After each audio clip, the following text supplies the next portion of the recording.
Hello बच्चों, आज मैं आप लोगों के सामने जो है एग्रीगेट डिमांड्स चैप्टर मैंने आप लोगों को लास्ट क्लास में पढ़ाया था, तो उसी को आज मैं कंटिन्यू करने वाला हूँ।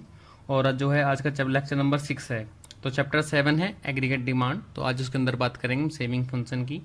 सेविंग फंक्शन होता क्या है, कैसे कैसे इसका डायग्राम बनेगा, कैसे कैसे इसको टेबल के अंदर से फिट करा जाएगा, तो वो सारी सारी चीज़ें आज हम इस वीडियो के अंदर बात करने वाले हैं। तो सेविंग फंक्शन होता क्या है, तो सेविंग फंक्शन होता है रिलेशनशिप बिटवीन किसके बीच में, सेविंग और नेशनल इनकम। जैसे कि आप सभी को पता है कि हमारी सेविंग्स कैसे निकलती है भाई, एक परिवार के द्वारा जितनी भी इनकम कमाई जाती है और उस इनकम में से जितना भी वो परिवार अपने जीवन को जीने के लिए खर्च कर देता है, तो वो माइनस करने के बाद जो उस परिवार के पास कुछ भी बच जाता है तो उसको क्या बोलते हैं हम लोग, सेविंग बोलते हैं। तो वाई यानी कि Y for total income minus consumption equal to क्या निकल के आता है, हमारा सेविंग निकल के आता है। क्लियर है बच्चों, यहाँ पे एस फॉर सेविंग है, वाई फॉर इनकम है और अपनी जो सी फॉर है वो कंजम्पशन है। तो इसी के रिगार्डिंग जो है मैं नेक्स्ट एक आप लोगों को ग्राफ टेबल ड्रॉ कर लेते हैं। कंजम्पशन, कंजम्पशन और एक होता है हमारा सेविंग्स। और सेविंग का फॉर्मूला आप लोगों को पता है वाई माइनस सी, और वाई फॉर इनकम यानी कि हम इसको अगर दूसरा नाम क्या बोलते हैं, वाई बोलते हैं। मैंने माना 0, 100, 200, 300, 400, 500, हम इतना ही मान लेते हैं। कंजम्पशन मान लीजिए हमें 40 गिवन है, 120 गिवन है, 200, 280, 360, 440, कुछ इस तरीके से हमारी कंजम्पशन गिवन है। और अब इनकम में से इसको घटाएंगे, 0 माइनस 40 तो कितना निकल के आएगा, माइनस, यानी कि जो सेविंग्स थी हमारी सेविंग तो है नहीं क्योंकि इनकम हमारी कम है और कंजम्पशन कैसा है हमारा ज़्यादा है, तो इनडायरेक्टली हमारा क्या निकल के आ गया, डिस सेविंग। और ऐसे ही 100 में से 120 माइनस करेंगे तो ये भी -20 है। अब इनकम और इंक्रीज हो गई, अगर मेरी इनकम इंक्रीज होगी तो मेरा खर्चा भी इंक्रीज हुआ, तो 200 की इनकम है, 200 का खर्चा, यानी कि सेविंग कितनी हो गई मेरी, 0 रुपये हो गई। और ऐसे ही मेरी इनकम कितनी है 300, कंजम्पशन कितनी है मेरी 280। अब जो मेरी इनकम है यानी कि मेरी सेविंग है वो मेरी कैसी स्टार्ट होगी, पॉजिटिव, नेक्स्ट 40 और नेक्स्ट 60। अगर मैं इसी चीज़ को डायग्राम के ऊपर बात करके चलूँ तो डायग्राम जो बनेगा वो देखो, अगर मैं 0 की इनकम की बात करूँ, आप लोगों को पता है कि इनकम इस साइड होती है यानी कि इस बेसिस पे होती है, और इधर हमारी क्या होती है, सेविंग होती है। ठीक है बच्चों, ये हमारे दोनों पॉजिटिव एक्सिस होते हैं और ये दोनों हमारे नेगेटिव एक्सिस होते हैं। तो अगर देखा जाए तो 0 है, 0 यानी कि 0 लेवल पे सेविंग कैसी है मेरी, -40, कहीं ना कहीं हम यहाँ पे मान ले -40। और ऐसे ही जब मेरी इनकम 0 से इंक्रीज होकर 100 हो गई तो हमारा जो ग्राफ है वो -40 हो गया, यानी कि यहाँ हो गया। और इसी तरीके से जब मैं 200 पे पहुंचा तो मेरी सेविंग कितनी हो गई, 0 हो गई। तो ये जो लाइन बनेगी ये कुछ इस तरीके से बनेगी। और ये जो पोर्शन होगा ये पोर्शन किस चीज़ का है, ये पोर्शन है मेरा डिस सेविंग का, और ये सारा का सारा ऊपर पोर्शन कैसा है मेरा, सेविंग का। और ये जो मिड पॉइंट आया है हम इसको बोलते हैं ब्रेक इवन पॉइंट। आप सब बच्चों को ग्राफ समझ में आ गया होगा आप लोगों को। अब उसी ग्राफ के हम आगे पढ़ते हैं अपने इम्पोर्टेंट ऑब्जर्वेशन फ्रॉम सेविंग्स।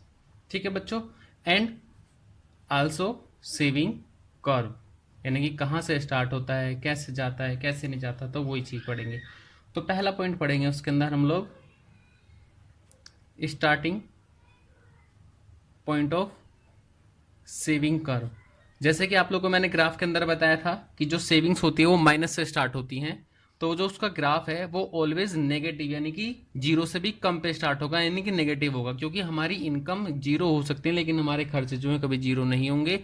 और जबकि हमारा सेविंग का फॉर्मूला क्या होता है, Y minus C. Point number second, slope of saving curve, slope of saving curve. अब जो सेविंग कर्व है जैसे जैसे मेरी इनकम इंक्रीज करती हुई चली जाएगी वैसे वैसे मेरी जो सेविंग्स हैं वो भी कैसी होंगी, इनकम के इंक्रीज होने से सेविंग भी इंक्रीज होंगी। तो ये ऑलवेज कैसे शो करेगा आप लोग के लिए, अपवर्ड ही शो करेगा। पॉइंट नंबर थर्ड, उसके बाद ये दिखाता है ब्रेक इवन पॉइंट। क्या दिखाता है आप लोग के लिए, break even point. Break even point का मतलब होता है जहां पे किसी व्यक्ति की सेविंग्स 0 हो जाती है और उसका जो यानी कि इनकम है वो किसके बराबर हो जाती है, हमारी कंजम्पशन के बराबर हो जाती है, तो हमारा क्या कहलाता है वो, यानी कि ब्रेक इवन पॉइंट। चौथा पॉइंट होता है पॉजिटिव सेविंग। अब आप लोगों को पता है कि पॉजिटिव जो सेविंग्स है वो कब स्टार्ट होंगी, जिस टाइम पे हमारी इनकम ज़्यादा होगी, किससे ज़्यादा होगी, हमारी कंजम्पशन से ज़्यादा होगी, उस टाइम पे हमारी जो है वो सेविंग्स कैसी होंगी, ऑलवेज पॉजिटिव होंगी। तो इसी के रिगार्डिंग हम एक नया टॉपिक अब आगे इसी वीडियो में कंटिन्यू करते हैं। Types of propensities to save. अब ये कितने तरह की होती हैं, ये दो तरह की होती हैं। कौन कौन सी होती हैं आप लोग की, एक होती है एपीएस और एक होती है आप लोग की एमपीएस, यानी कि एवरेज प्रोपोर्शनलिटी टू सेव और मार्जिन प्रोपोर्शनलिटी टू सेव। पहले हम पढ़ते हैं एपीसी। एपीसी की फुल फॉर्म क्या होती है, एवरेज प्रोपेंसिटी टू सेव। इसका क्या होती है, ये होती क्या चीज़ है भाई, ये एक तरह का क्या होता है, रेशियो होता है। एपीसी क्या होता है, एक तरीके से रेशियो होता है। किस किस के बीच में होता है, ये होता है हमारी सेविंग्स और हमारी नेशनल इनकम के बीच में। इसलिए इसका जो फॉर्मूला बनता है, यानी कि एपीएस का फॉर्मूला एस, यानी कि सेविंग ओब्लिक हमारी टोटल देश की इनकम, इन दोनों को जोड़कर।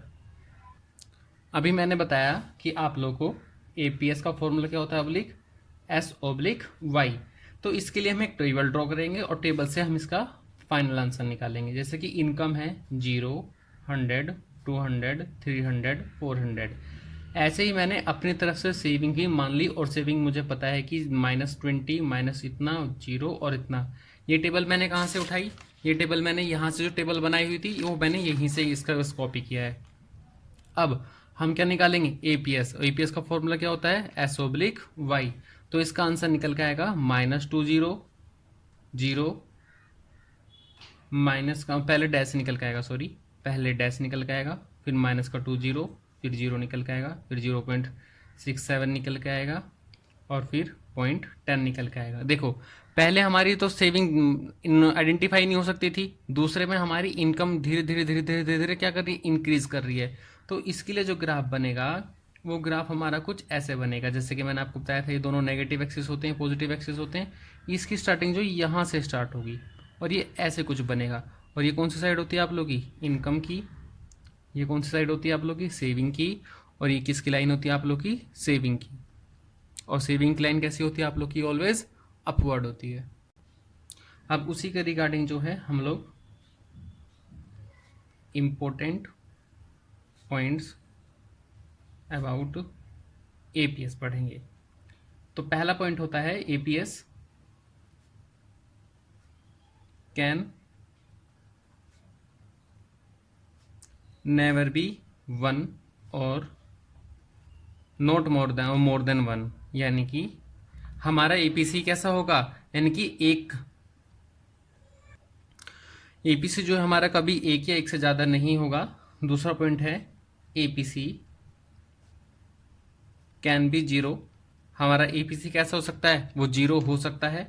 और तीसरा पॉइंट है एबीसी कैन बी